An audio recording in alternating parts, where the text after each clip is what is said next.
بدء الدعاية الأولى للانتخابات الرئاسية في مصر دار جدل بين الأوساط المصرية. المرشحون الإسلاميون فيه ظلوا الأكثر وجودا في الشارع المصري الذي رجح كفتهم مع وجود بعض الآراء القليلة المخالفة. أشعر كمراقب أن الدعاية الانتخابية التي قدمها الدكتور محمد مرسي تبدو أكثر توازنا، تبدو أكثر تعبيرا عن موقف سياسي يمكن أن ينهض بالبلد. أنا شايف أن الشعب المصري بميوله للإسلاميين أكتر، بس أهم حاجة في الإسلاميين أن هم يكون عندهم، يعني أنا برشح أن هم يكون عندهم توافق على شخص واحد. بالنسبة للإسلاميين فهو الإسلاميين مش هينفع أن هم يمسكوا البلد حاليا أو بعد كده، هو الإسلام ليه مكانه والسياسة ليها مكانها. المرشح الإسلامي الدكتور محمد مرسي رئيس حزب الحرية والعدالة الذراع السياسي لحركة الإخوان المسلمين، والدكتور عبد المنعم أبو الفتوح المنشق عن نفس الجماعة كانوا على رأس المرشحين.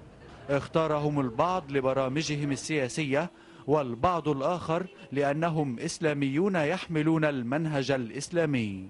اختار إن شاء الله دكتور محمد مرسي إن شاء الله، بس مش هختاره عشان هو محمد مرسي، لكن هختاره عشان هو بيمثل مؤسسة وحزب، بيمثل كيان موجود في البلد، يعني كيان كل القوى متفقة على وطنيته. بعد دعاية الرئاسة ما نزلت أو دعاية الانتخابيين المرشحين للرئاسة نزلت، أنا بدعم الدكتور عبد المنعم أبو الفتوح لأنه منهجه وسطي، باين لا إسلامي أوي، لا ميال للإسلام أو بحت ولا للليبراليين بحت. يعني أنتخب المرشح الإسلامي دكتور محمد مرسي لعدة أسباب، أولها أن هو أستاذ دكتور مهندس، شخصية علمية، خلفية علمية هائلة، اشتغل في أمريكا في ناسا ومجال محترم قوي.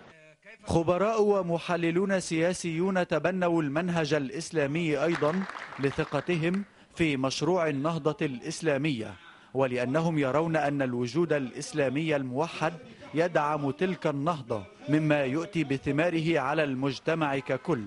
واستنكروا وبشدة التخوف من الإسلاميين دون أي مبرر.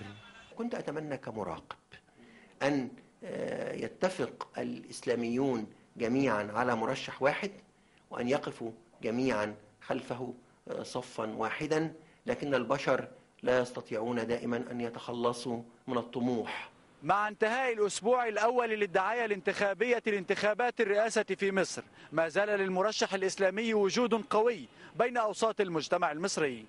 من القاهرة عمرو شهاب لقناة الغدير.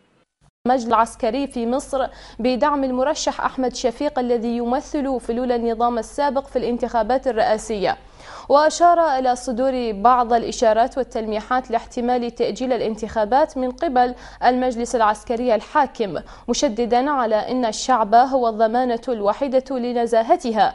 وقال سبيعا حديثا دار بين أعضاء من المجلس العسكري وبعض رؤساء الأحزاب، وكانت هناك محاولة تمهيد لتأجيل الانتخابات بذريعة عدم استقرار الأوضاع، محذرا من أن ذلك إذ ما تم بالفعل فستكون له انعكاسات مختلفة على الأرض.